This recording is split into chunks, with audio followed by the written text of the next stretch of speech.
Recording and welcome everyone to our Real Talk series, What Families Need to Know About Teacher Prep.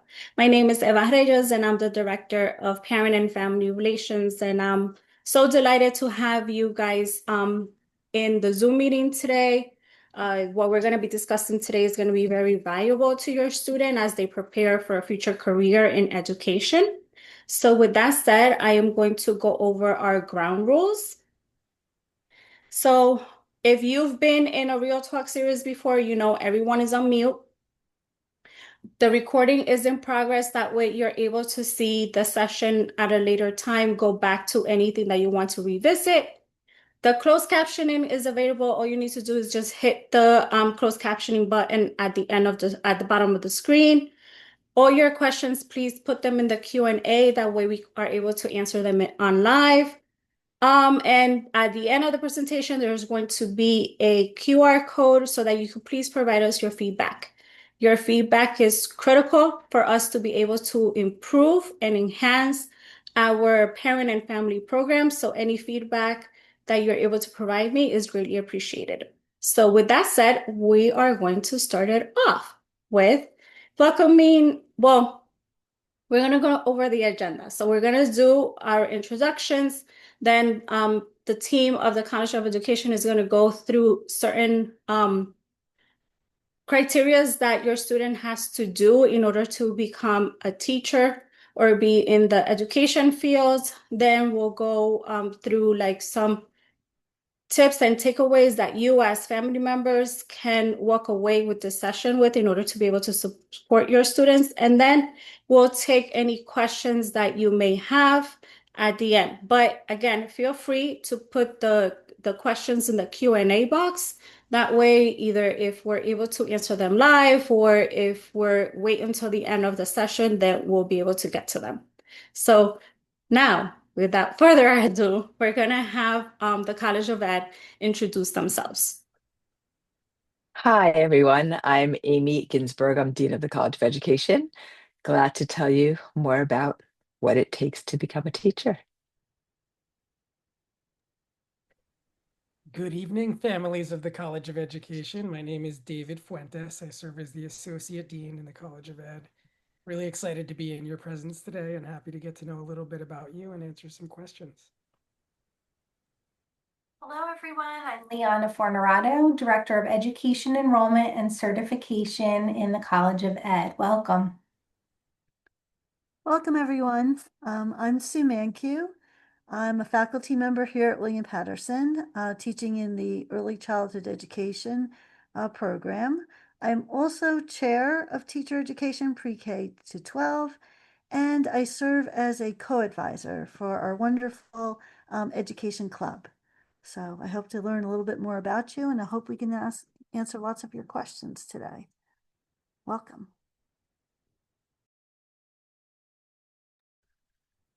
So I'll begin by telling you a little bit about the College of Ed, although I think that I'm the newest member of our team, and I've been at William Paterson for 8 wonderful years. William Paterson was founded in 1855 as the Paterson City Normal School to prepare teachers. So what that means is that the history of William Paterson is the College of Education. That is the first thing that the university did, and it is just as committed today to preparing teachers as it was in 1855. We have been accredited since 1952. That means that our teacher ed programs meet certain national standards for high quality practice. Our current accreditor is called AQEP. They have very stringent rules, and we are very glad that we've surpassed all of them. Our graduates are continually praised for their success in supporting student achievement. You probably know lots of teachers who graduated from William Paterson. In 2025 and 2024, the Passaic County Teachers of the Year were our College of Education alum. I just want to say something about that. And both of those teachers actually teach at my son's school. So yay, William wow. Paterson. All right. Sure, with like to share with you a little bit about the various options that you can choose as an education major here at William Paterson's College of Education. So we'll start with early childhood education, our youngest learners in grades preschool through 3. And as a teacher of preschool through 3rd grade, an early childhood teacher is teaching the general subjects. We do have an exciting option available for those who are working as paraprofessionals. So if your student is already working as an aide or a paraprofessional in the school with the right conditions, your student could potentially keep their job and use that setting as where they complete their clinicals. And we'll talk a little bit more about the clinical requirements in just a little bit. Shifting over to the middle of the screen, another option is elementary education, which again is to teach general subjects, but this time for grades kindergarten through the 6th grade. And then we have other students who are pursuing a license to teach one particular subject area, and they're studying in our secondary education program. And you'll see in the list on the bottom, there are some really exciting and very in-demand certifications that can be added to most of our education majors, such as special coursework that fulfills requirements for the special ed license in New Jersey, which is called Teacher of Students with Disabilities. There's also another license for which students can pursue coursework called the Bilingual Education License, where students use English and another language to instruct students in the classroom. And finally, we have our ESL certification for English as a second language. And there's one more that's worth mentioning, which is a middle school subject license that can be added to our elementary education certification. So as you think of your student in your family, you might know what their interests are in terms of teaching, and you'll know that we have a home for them here in the College of Education. I should mention that we also have specialized programs for music education and for physical education as well. So teaching is a regulated profession. There are rules and requirements, both to begin a teacher preparation program and then ultimately to become a certified teacher. And so we're going to guide your student through all of these steps, give them supports so that they can make these achievements at all the different points along the way of an education major. So now to start the education coursework, there are a few things that need to be in place, such as selecting an appropriate major. And most of our education majors require a second major in a liberal arts or science area. You can start the education major at 60 earned credits. Now, there are some prerequisite courses that are needed. Think of those as the foundational building blocks of the education major. So your student will begin taking some education courses, maybe even from freshman and sophomore year, but the actual major classes will be taken once they earn 60 credits around the junior year. We are looking for a 3.0 GPA. That's the overall cumulative GPA, and that's a requirement of the state of New Jersey. And we're looking for a criminal history background check, which includes fingerprinting. So we're always encouraging students to make the best decisions in their life. This way, there are no issues when they go to pursue this career working with children. Now, you might notice on the last bullet there's a big word in red, and we left this one in for emphasis here because there was a requirement that you may have heard of. It was a basic skills test.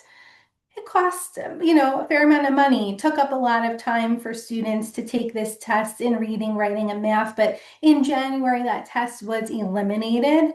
So for many of you, your students will probably never have to take that test, except in certain conditions, and we would advise them of that.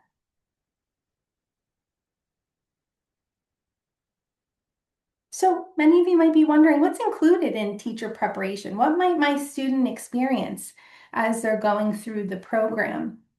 Well, it usually excites them to know that they're going to start getting experience, not as a student, but as a teacher in a school setting from really one of the very first classes that they take in the education major. So I noticed that some of you sent in questions in advance, and some of those were about the clinical experiences. You might know them as student teaching. And so you start with an early clinical experience, which is usually about 1 day per week for a set amount of hours. Then you go into clinical practice 1 and clinical practice 2, which is a year-long student teaching. In clinical practice 1, students are usually in a school setting, working as a teacher, doing the job of a teacher, for about 3 days per week. And then in their final semester, clinical practice 2, that's their student teaching semester, they'll be in a classroom for 5 days per week. So you can see that that experience builds gradually, and towards the end, they're really doing the teaching and the evaluating. We pair our students with excellent teachers who serve as their guides and their mentors, and we provide supervision from our faculty as well. So internships and clinicals are really a big part of our program. They're the heart of our program, and that's where they'll be putting into practice what they're learning in their classes.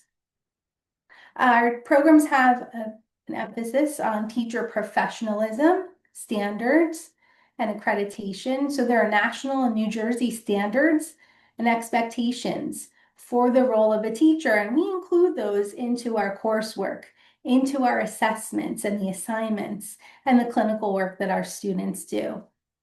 Our program has an emphasis on the art of teaching, which includes planning, teaching, assessment, and reflection.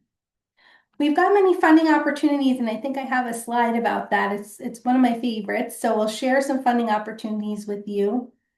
And we do have a partnership with over 50 schools that are P through 12 schools all throughout the state.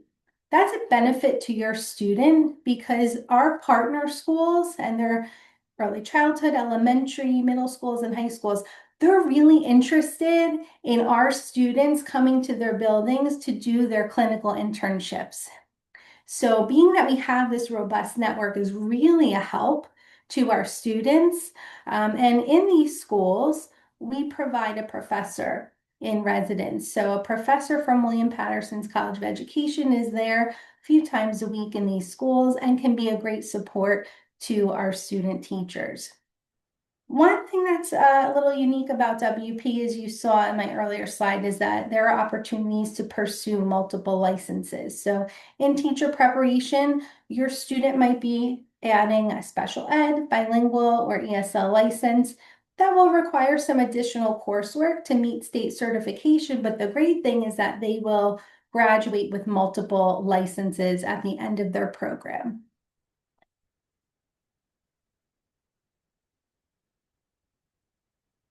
So here built into William Paterson, there are a lot of resources and support that you get just for being a student here. And so we encourage you to encourage your students to take advantage of these opportunities to keep their GPA high and to have success. So there are workshops and tutoring in our Academic Success Center and our Science Enrichment Center. Students can always go to the Counseling, Health, and Wellness Center because sometimes things that are going on outside of school can be affecting us, right? And how we're doing academically. So that's a great resource too. We have resources to help with writing, with research, and also to study for the licensure exam, which is called Praxis.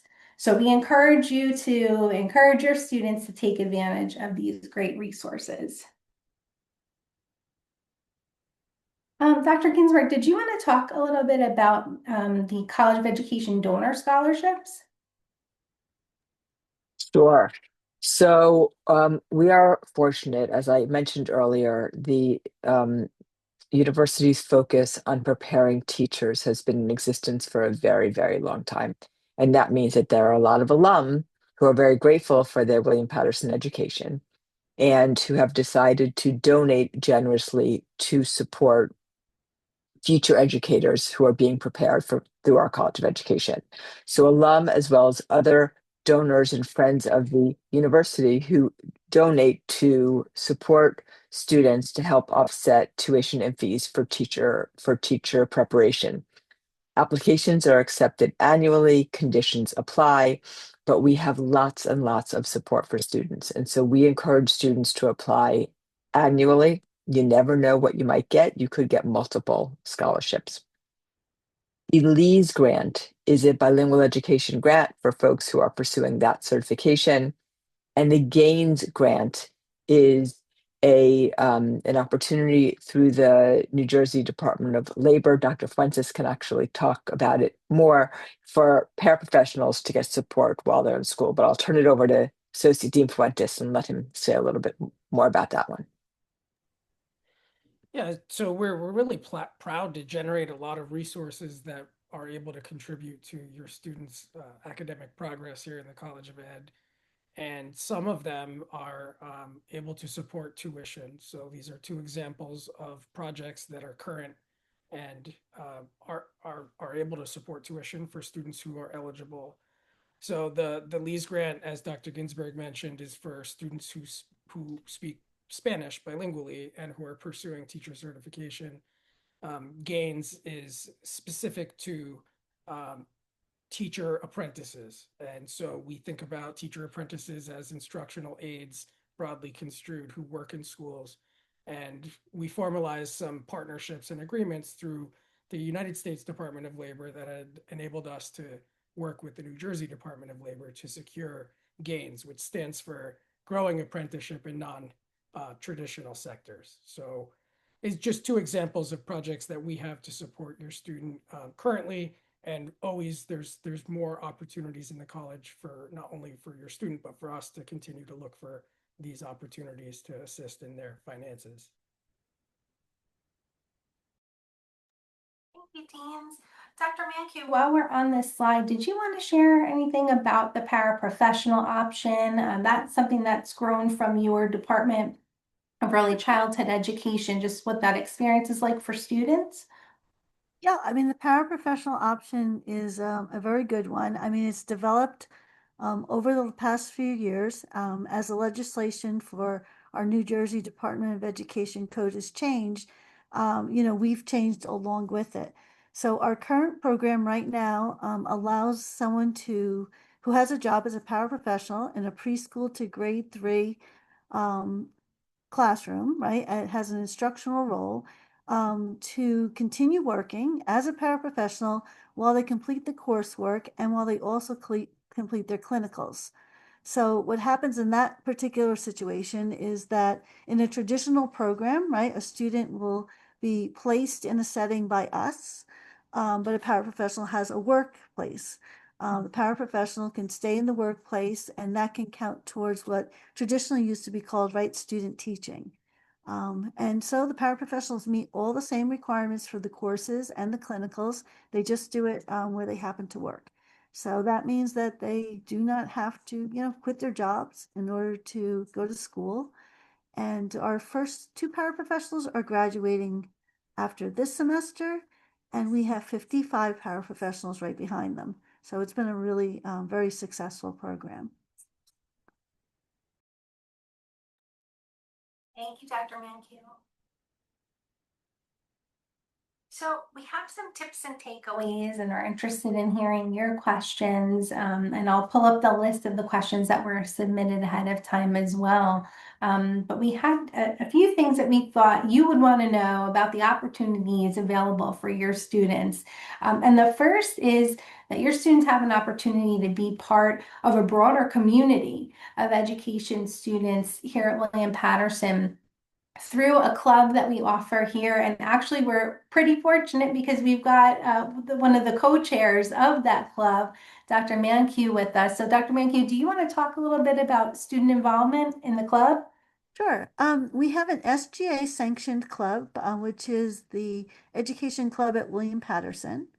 And in addition to that, we also have a chapter for the New Jersey Aspiring Education Association, which is a division of NJEA. And it's really nice because a lot of students do belong to both the club and this professional association. As a matter of fact, we just had our first club membership meeting, and we invited the NJEA, right, Aspiring Education Association, to that meeting. And we had quite a few students attend, and they learned about all the different benefits of belonging to an association really early on. One of the things we've done traditionally over the last couple of years is we also have a bus that leaves from William Paterson and goes to the NJEA convention. So that's a one-day trip. So the students get up really early. Generally, we fill the bus. They have a great time at the conference, and then they come on home back with us. So this sense of community is really great, and we find it especially for students that are commuter students in particular. They seem to feel like this is like just an extra bonus, right? This is where they find their sense of who they are, their identity as teachers, and it's sort of like they have an extra place to go to make it feel more grounded, right, when they're on campus. So yeah, we have that. I don't know, do you want me to talk about responsibilities? I can. Absolutely, sure. Okay, go for it, right? Okay. So responsibility, there's a lot of responsibility on the side of the student. We do academic advisement. We do make a lot of recommendations. All of our programs have program directors, and they are responsible for keeping an eye on the students, making sure they're taking the right courses, actually even sending them to the various resources that, that we just mentioned previously. We just want to make sure that there's student success throughout. And so the program directors are pretty much on the front line for that. We also have an office of field experience, and we have Liana's office, which is the Office of Student Enrollment and Certification. And all of us work together to make sure that the students are aware of the different deadlines and the requirements. So they're going to have deadlines for quite a few things. They're going to have deadlines for background checks. They're going to have deadlines for getting a substitute license at some point, and also for clinical applications. We have a portal that they fill out the applications, and then we place them right in a P12 setting. So that responsibility ultimately is on the student, but I will tell you that we do have a lot of, supports in place, in order to help them out along the way. We also have a course EDC 2000, and that's designed specifically to help students think about the competencies that they'll have to meet once they become teachers and the professional skills and dispositions, right, of what does it take to be a teacher. So it's a really nice place for those kinds of conversations to take place. And experience, let me just take a look at this. Okay, experience for sure. For those students who are in the traditional program, of course, as I just mentioned, they do have the clinical internships. We start generally it's their junior year. The first course that they take, they have 20 hours of observation. Usually that semester, that very first semester of education courses, students are doing, can still continue working. A lot of our students have, well, honestly, I wanted to say part-time jobs, but, I talk to all of my students. I know many of them even have full-time jobs. But you want to plan, moving forward, because after that first semester, the following semester, they're in at least a one-day week clinical experience, no matter what program they happen to be in. And the following semester and the one after that, right, is what we call our year-long clinical. So those final 2 semesters is really where they co-teach. They get a lot of their teaching skills. They'll be in the field. The first semester will be 3 days a week. And then 5 days a week the following semester. And we say to our students, this is where you start to make that shift. You stop thinking about yourself as a student and you start to thinking about yourself as a teacher. So often students, if they're trying to financially kind of stay afloat and they still want to work, they're saying to me, well, what are the hours? And at this point, it depends on the school. I mean, you're basically doing teacher hours. So whatever the hours the teacher has, those are the hours you should plan for. So it does take a little bit of financial planning, for the clinical internship time for sure. We do highly recommend, of course, the scholarships. I go to the scholarship dinner every year. I can tell you it's just a wonderful affair, and we try as much as possible, right, to give as many scholarships as we can to as many College of Ed students as we can. There's a little application that they have to fill out, get recommendations, but I recommend it. I also recommend that even if they're paying on their own, that they get the FERPA. I'm sorry, the FOSFA, excuse me, because the FOSFA form is a really good form because sometimes when financial scholarships become available, if they have that FOSFA form, that kind of puts them in the running for it. So I recommend, right now thinking about getting all that paperwork together as well. So a little bit of planning for the parents, right? And a lot of planning down the road for the students. But we're here to help you. Thanks, Dr. Mankiw. So our takeaways are to get involved in the community of learners, of teacher preparation students here at William Paterson, to think about being a professional, right? And practicing that by adhering to deadlines and requirements, and also to putting skills into practice, doing clinical experiences. One theme that we're hoping you hear from this, it's something that we take very seriously here, is support. So we'll be in touch all throughout the way. Your advisors, the field office, certification office, and dean's office will be nudging you, your student along, and reminding them of these responsibilities. It's important that they keep up with these things so that they don't have any gaps in their education courses, and they can proceed towards graduation in a timely fashion. And they can always reach out to any of us with questions along the way. Oh, and speaking of that, here's our contact information. So this is a good photo opportunity if you wanted to take a screenshot here. You have the contact information for Dr. Mankiw, our chair of teacher education.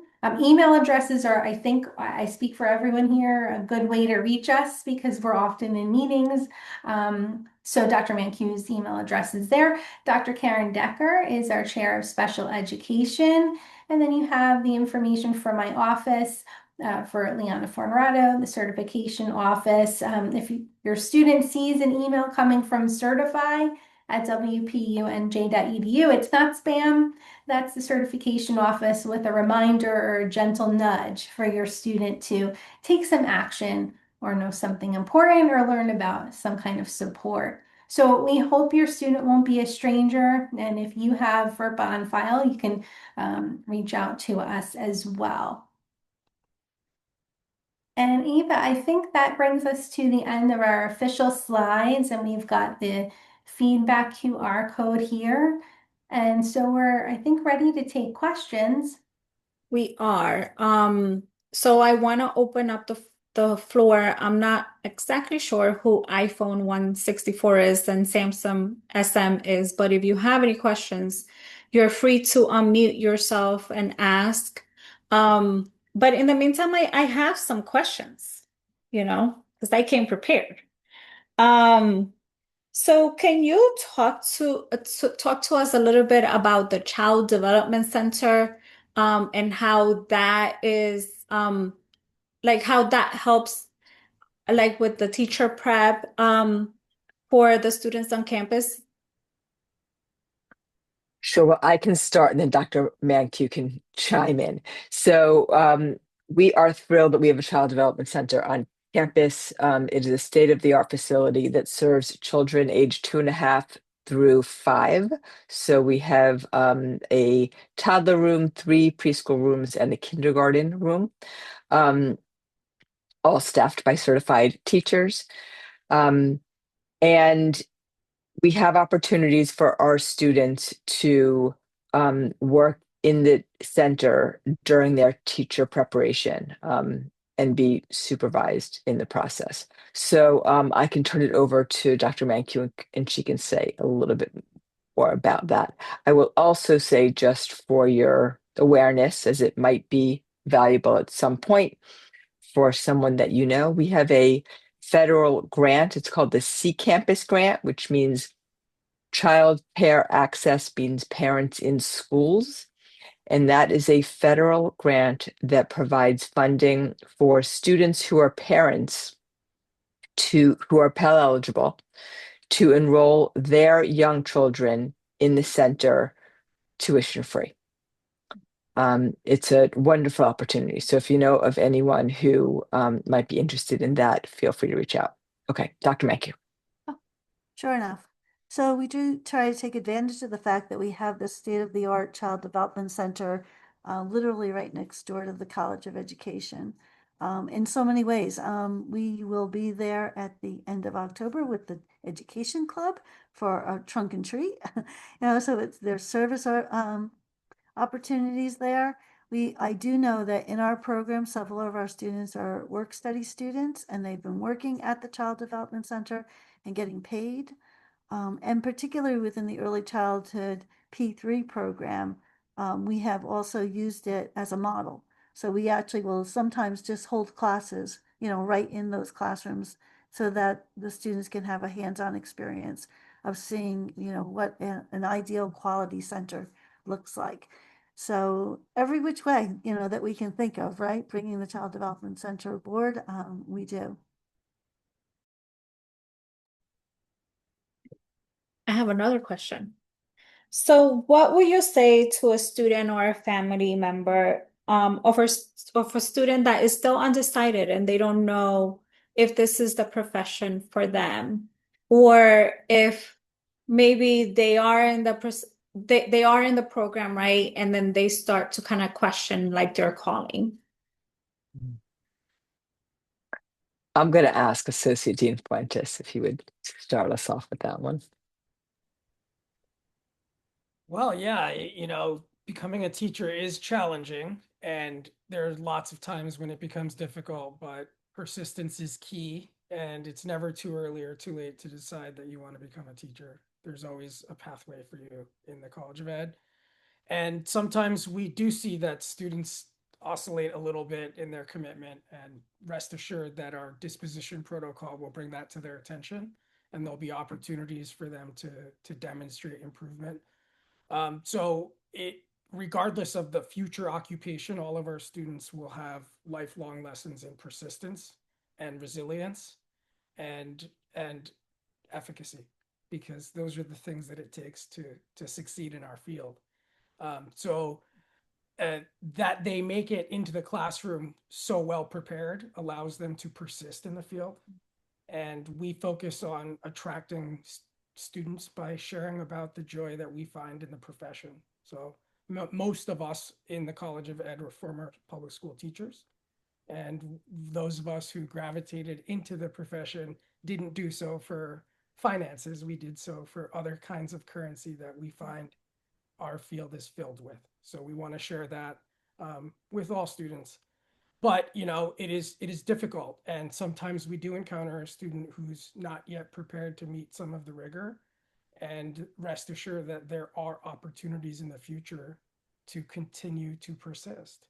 So you don't have to do it today or tomorrow, but eventually you may want to consider gaining teacher certification, because the profession is wide open, including higher ed, including corporate teaching and learning, and all these other exciting avenues that we engage students with. Can I add something to that also? I mean, I'm not sure if the parents here are parents of freshmen, right? Or if they're parents of sophomores. But one of the things that we do have is we have a course that's called Willpower 101 and 102, actually. Now it's a year-long experience. And myself and other faculty members, what we do is we go and we visit those classes. And so these are students that are in their freshman year who are maybe thinking about education, right? The administration's been great in the last couple of years. They've actually been cohorted. So in the willpower classes, we'll go to 2 in particular, and they're all folks that are interested in education. Students don't really take the education courses themselves, right, until junior year. So if they're trying to figure out, like, what's the pathway? Is this right for me? We like to talk to them as freshmen and, kind of answer those questions, put them under our wing, have them talk to us. And then what we do is we also tell them that there are opportunities out there that they can kind of sample the field, if you will. One example right now is if you are in a college program and you have 30 credits, which is really just your first year, after that you can get a substitute licensure. So there is opportunities for students to go out and to substitute in the local school districts. And I think sometimes that makes a difference, because sometimes the question isn't even, do I want to be a teacher? But the question is, what kind of teacher do I want to become? Am I interested in becoming a high school teacher? Am I thinking that I really just want to only have preschool? So there's a lot of decision making that goes into that first part of freshman and sophomore year. The other part of it is I like to tell students is if they're not sure, and they don't really need an end game, because I think teaching really is a lifelong journey. And so many of our students, start off as like, well, myself, I was a preschool teacher, to be honest with you, and then after that, you become other things as you go, because education offers that, those kind of opportunities that as you grow, you can select other things. You can get one bachelor's and then you might decide to get a master's degree, that's a more specialized fields for teachers. So it is lifelong. So I kind of try to take the pressure off them a little bit, and then also just kind of throw it out there that we're there to support them, and that we're willing to talk to them along their journey, to help them make those decisions and to let them know about the opportunities that are out there.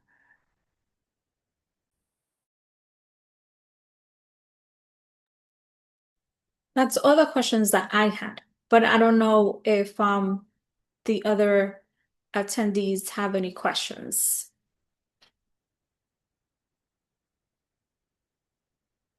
Okay. So before we end our session, are there any final words that you would like to leave our families with?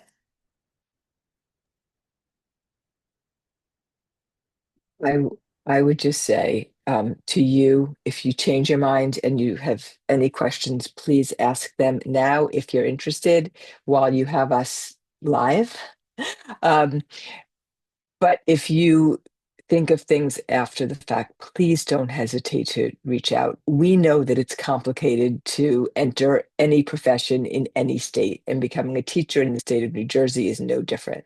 There are lots of hoops you have to jump through, and we're here to help you. There really are no bad questions from you, from your student.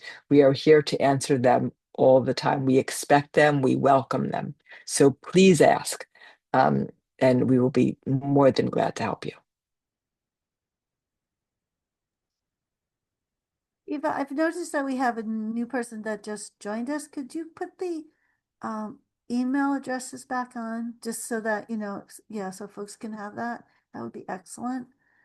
And I'm not sure if the new person has a particular question. Harold's iPad, that's what I'm seeing. But we're doing now is we're just really opening up the floor and welcoming folks to ask us questions or make comments. Actually, I want to go back. I know that we answered a lot of questions that were pre-submitted.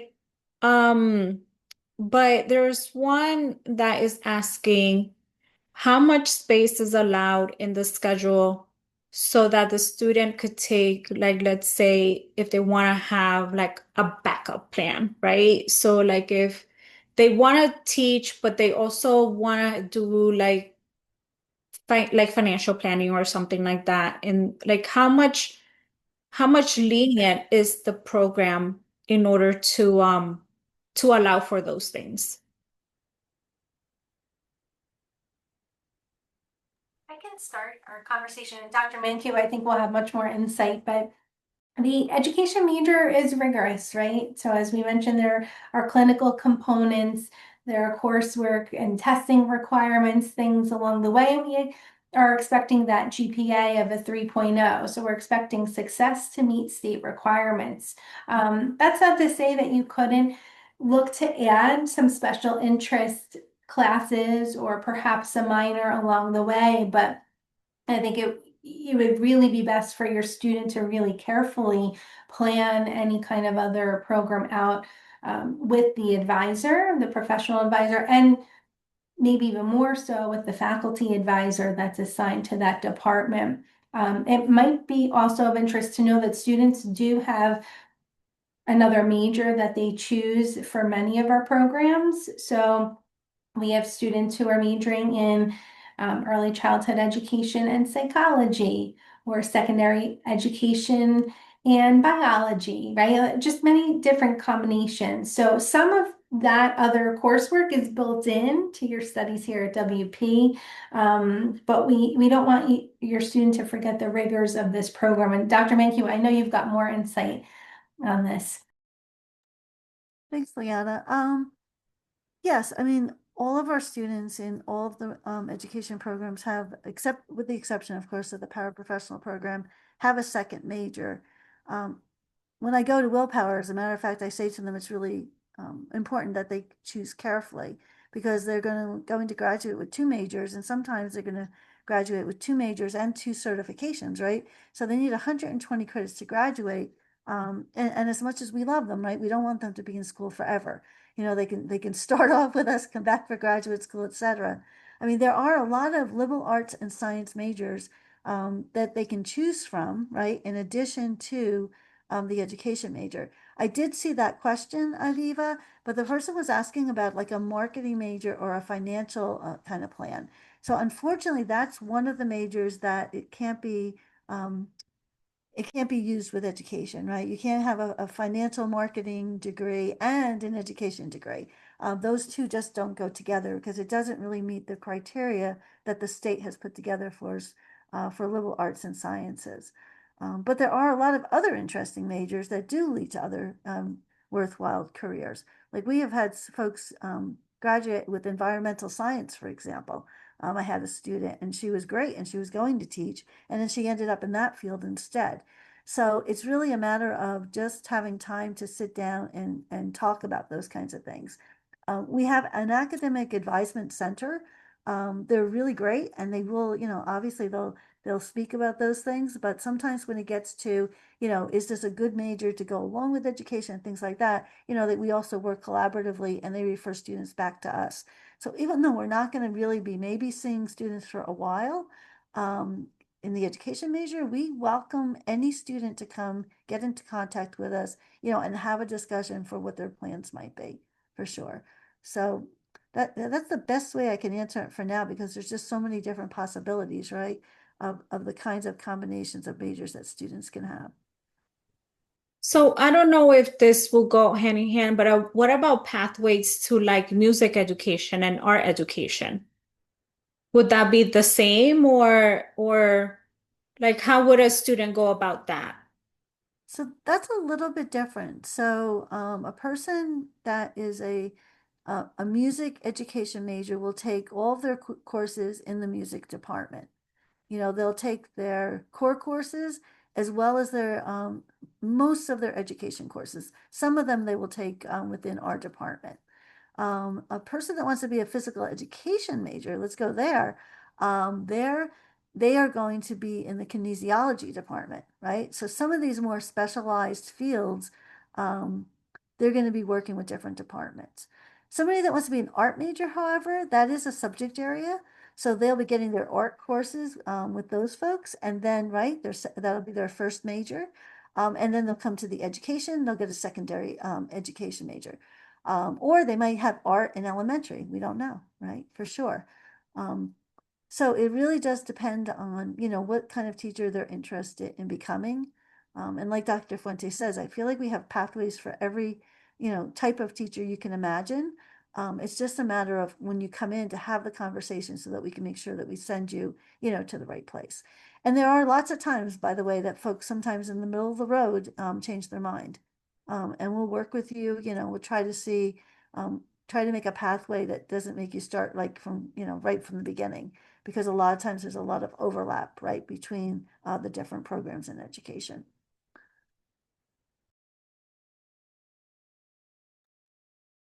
All right. I think that's all the questions. I'm not sure if there's like anything else, Liana, that you see on that list that we had. I think we covered. I'm just taking a quick look in the chat, and I think we got some lovely messages, but I see no other questions. All right. So if we don't have any questions, like the panelists have said, you are free to reach out to them, but I will send a recap and a copy of the PowerPoint presentation with their contact information so that you're able to have it. And do not hesitate in reaching out to them or reaching out to me, like, and then I'll help you kind of like figure out what the question is, and who the best point of contact will be. But I just want you to know that we're here to support you so that in turn you're able to support your student, be the best teacher that they can be, right? Because without teachers, we wouldn't be here, right? Teachers are very critical to how we raise our children and what kind of information they're getting, right? So it's a very noble profession, and always thank a teacher. So thank each one of you. Thank you to each one of you for your contributions and for joining us this evening. And with that said, we have our next session is actually for our graduating families, right? It's happening next week, but the week after that, we have a how to support your student session. So if anyone wants to join us for that one, you are more than welcome. And tomorrow, you're going to be getting an email from my office letting you know that registration starts next week. So I'm giving you a lot of different pointers on how you can have conversations with your student and what steps they need to take regarding registration. So make sure that you keep an eye out for that email and then just go over it with your student. So once again, thank you so much for joining us this evening, and we'll see you next time. Thank you. Bye.